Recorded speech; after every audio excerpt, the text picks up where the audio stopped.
জয় হিন্দ বন্ধুরা, আমি সুশোভন আর আপনারা দেখছেন আপনাদের প্রিয় চ্যানেল অদ্ভুত অথচ বাস্তব। আজকের এপিসোডটি কোনো সাধারণ খবর নয়, বরং আন্তর্জাতিক রাজনীতির অন্ধকার গলির এমন এক রোমহর্ষক কাহিনী যা শুনলে আপনার গায়ের লোম খাড়া হয়ে যাবে। আজ আমরা আলোচনা করব কিভাবে একটি দেশ নিজের অর্থনৈতিক সংকট মেটাতে গিয়ে অন্য একটি দেশের সেনাপ্রধানকে সরিয়ে দেওয়ার ষড়যন্ত্রে লিপ্ত হতে পারে। কথা হচ্ছে আমাদের প্রতিবেশী রাষ্ট্র পাকিস্তানকে নিয়ে। চলুন আর দেরি না করে সরাসরি মূল প্রসঙ্গে প্রবেশ করি। বন্ধুরা, আজকের দুনিয়ায় জিওপলিটিক্স বা ভূ রাজনীতি এমন এক পর্যায়ে পৌঁছেছে যেখানে বন্ধুর মুখোশ পরে থাকা শত্রু চেনা দায়। সম্প্রতি তুরস্কের আকাশে একটি বিমান দুর্ঘটনা ঘটে, যেখানে লিবিয়ার সেনাপ্রধান মোহাম্মদ আল হাদাদ সপরিবারে এবং তার সঙ্গী সাথীদের নিয়ে মৃত্যুবরণ করেন। আপাত দৃষ্টিতে এটাকে একটি টেকনিক্যাল ফেলিওর বা দুর্ঘটনা মনে হলেও এর গভীরে লুকিয়ে আছে এক বিশাল ইন্টারন্যাশনাল কনস্পিরেসি। আর এই ষড়যন্ত্রের কেন্দ্রবিন্দুতে রয়েছে পাকিস্তান। এখন প্রশ্ন হলো, পাকিস্তানের মতো একটি ভিখারি দেশ যারা আইএমএফের দরজায় পড়ে থাকে, তারা হঠাৎ করে লিবিয়ার মতো একটি তেল সমৃদ্ধ দেশের সেনাপ্রধানকে মারার ক্ষমতা বা সাহস কোথা থেকে পেল?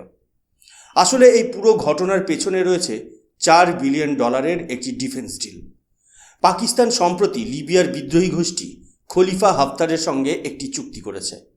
এই চুক্তির আওতায় পাকিস্তান তাদের তথাকথিত উন্নত JF-17 থান্ডার ফাইটার জেট বিক্রি করবে। কিন্তু সমস্যা হলো, লিবিয়ায় এখন দুটো সরকার চলছে। একটি জাতিসংঘ বা ইউনাইটেড নেশনস স্বীকৃত সরকার, যার সেনাপ্রধান ছিলেন এই মোহাম্মদ আল হাদাদ, আর অন্যটি হলো বিদ্রোহী খলিফা হাফতারের গোষ্ঠী। হাফতার চাইছিলেন পাকিস্তানের থেকে অস্ত্র কিনতে, কিন্তু বৈধ সেনাপ্রধান আল হাদাদ এই চুক্তির ঘোর বিরোধী ছিলেন। তিনি জানতেন পাকিস্তানের অস্ত্র মানে হলো আবর্জনা, যা মাঝ আকাশে ভেঙে পড়ে। আর ঠিক এই কারণেই তাকে পৃথিবী থেকে সরিয়ে দেওয়া হলো। পাকিস্তান আজ এতটাই দেউলিয়া যে তারা ডলারের জন্য যে কোনো স্তরে নামতে পারে। পাকিস্তানের বর্তমান সেনাপ্রধান আসিম মুনির এখন নিজেকে আর কেবল একজন সৈনিক ভাবছেন না, তিনি এখন পাকিস্তানের প্রধান সেলসম্যান। চীনের তৈরি অস্ত্রগুলোতে মেড ইন পাকিস্তান সিল মেরে তিনি সারা বিশ্বে ঘুরে বেড়াচ্ছেন। লিবিয়ার এই ডিলটি পাকিস্তানের জন্য কেবল ব্যবসা নয়, এটি তাদের অস্তিত্বের লড়াই। কিন্তু এই লড়াইয়ে তারা যে রক্ত ঝরিয়েছে তা লিবিয়ার সেনাপ্রধানের। তুরস্কের আকাশে এই অ্যাসোসিনেশন বা হত্যাকাণ্ড যখন ঘটে, তার ঠিক 30 মিনিটের মাথায় বিস্ফোরণ হয়। এটা কি কাকতালীয়? একদমই নয়। এটা ছিল একটি সুপরিকল্পিত টার্গেটেড কিলিং। আপনারা ভাবছেন তুরস্কের এতে লাভ কি? তুরস্ক আর পাকিস্তান তো তথাকথিত ইসলামিক ব্রাদারহুডের গল্প শোনায়। কিন্তু মনে রাখবেন, ভূ রাজনীতিতে ভাই বলে কিছু হয় না। এই লিবিয়ান সেনাপ্রধান তুরস্কের খুব ঘনিষ্ঠ ছিলেন। তিনি তুরস্ক থেকে ড্রোন এবং অন্যান্য ডিফেন্স ইকুইপমেন্ট কেনার কথা ভাবছিলেন। পাকিস্তান এখানে এসে তুরস্কের পেটে লাথি মেরেছে। একদিকে তুরস্কের ঘনিষ্ঠ বন্ধুকে হত্যা করা হলো, অন্যদিকে তুরস্কের সম্ভাব্য কাস্টমারকে ছিনিয়ে নেওয়া হলো। তুরস্কের গোয়েন্দা সংস্থাগুলো এখন এই ঘটনার তদন্ত করছে এবং পাকিস্তানের দিকে আঙুল তুলতে শুরু করেছে। এখানেই ভারতের মতো একটি মহান শক্তির সাথে পাকিস্তানের পার্থক্য স্পষ্ট হয়ে যায়। ভারত যখন ফিলিপাইনকে ব্রহ্মোস মিসাইল দেয় বা আর্মেনিয়াকে পিনাকা রকেট সিস্টেম দেয়, তখন সেটা হয় সম্পূর্ণ স্বচ্ছ এবং দুটি দেশের সরকারের মধ্যে চুক্তি। কিন্তু পাকিস্তান চুক্তি করে জঙ্গিদের সাথে, বিদ্রোহীদের সাথে, কারণ তারা জানে কোনো বৈধ সরকার তাদের জং ধরা অস্ত্র কিনবে না। পাকিস্তানের এই চরিত্র আজ নতুন নয়। আপনারা যদি ইতিহাসের পাতা উল্টান, দেখবেন এই লিবিয়ায় একসময় পাকিস্তানকে পরমাণু বোমা তৈরির জন্য কোটি কোটি ডলার দিয়ে সাহায্য করেছিল। মুয়াম্মার গাদ্দাফি পাকিস্তানকে ইসলামের কেল্লা মনে করতেন, কিন্তু পাকিস্তান সেই বন্ধুত্বের প্রতিদান কিভাবে দিয়েছিল? পাকিস্তানের কুখ্যাত বিজ্ঞানী AQ খান লিবিয়ার কাছে পরমাণু প্রযুক্তি বিক্রি করেছিলেন এবং পরে ধরা পড়ার ভয়ে সব দোষ লিবিয়ার ওপর চাপিয়ে দিয়েছিলেন। আজকের এই পরিস্থিতিতে আমাদের বুঝতে হবে যে পাকিস্তান আসলে একটা মার্সেনারি স্টেট বা ভাড়াটে রাষ্ট্র। তাদের কাছে আদর্শ বলতে কিছু নেই, আছে শুধু ডলারের লালসা। তারা একদিকে তুরস্কের সাথে ভালো সাজার নাটক করে, আবার অন্যদিকে তুরস্কের মাটিতেই তাদের মেহমানকে হত্যা করার সাহস দেখায়। এই ঘটনাটি লিবিয়াকে আরও বড় গৃহযুদ্ধের দিকে ঠেলে দেবে। কারণ হাফতার এখন পাকিস্তানের আধুনিক অস্ত্র হাতে পেয়ে লিবিয়ার বৈধ সরকারকে উপড়ে ফেলার চেষ্টা করবে। পাকিস্তানের এই স্ট্র্যাটেজিক মুভ আসলে চীনের অঙ্গুলি হেলনে হচ্ছে। চীন সরাসরি লিবিয়ায় গৃহযুদ্ধে নামতে পারছে না আন্তর্জাতিক চাপের কারণে, তাই তারা পাকিস্তানকে ফ্রন্ট ম্যান হিসেবে ব্যবহার করছে। এর ফলে চীনের অস্ত্র বিক্রি হচ্ছে, পাকিস্তানের হাতে কিছু কমিশন আসছে, আর মাঝখান থেকে বলির পাঠা হচ্ছে লিবিয়ার সাধারণ মানুষ এবং তাদের সেনাপ্রধান। কিন্তু এই ষড়যন্ত্র কি সফল হবে? ইতিহাস সাক্ষী আছে, যারা ষড়যন্ত্র করে তারা নিজেদের জালে আটকা পড়ে। পাকিস্তান আজ যে $4 বিলিয়ন স্বপ্ন দেখছে, সেই ডলারের বিনিময়ে তারা যে অভিশাপ কিনছে তা তাদের ধ্বংসকে আরও ত্বরান্বিত করবে। ভারতের একজন সচেতন নাগরিক হিসেবে আমাদের গর্ব করা উচিত যে প্রধানমন্ত্রী মোদীর নেতৃত্বে ভারত আজ বিশ্বে একটি নির্ভরযোগ্য ডিফেন্স এক্সপোর্টার হিসেবে উঠে আসছে। আমরা শান্তি বিক্রি করি, ষড়যন্ত্র নয়। আমরা প্রযুক্তি বিক্রি করি, সন্ত্রাসবাদ নয়।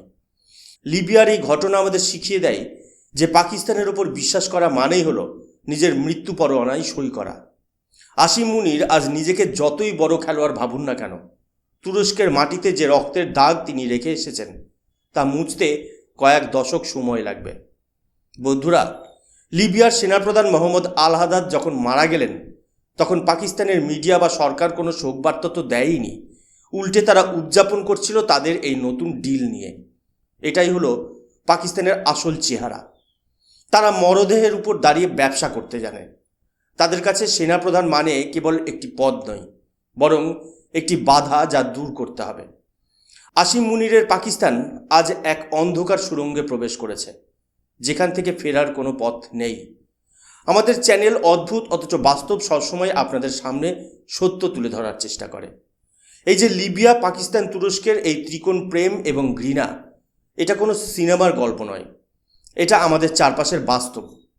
পাকিস্তান এখন তাদের ফেইল্ড স্টেট তকমা মুছতে গিয়ে সারা বিশ্বে অস্থিরতা ছড়াচ্ছে, কিন্তু ভারত এই অঞ্চলের বড় ভাই হিসেবে নীরব দর্শক হয়ে বসে থাকবে না। পাকিস্তান যে খেলা শুরু করেছে তার শেষ হবে ভারতের হাতেই। আপনারা হয়তো ভাবছেন লিবিয়ার তেল আর পাকিস্তানের অস্ত্রের মধ্যে কি সম্পর্ক আছে।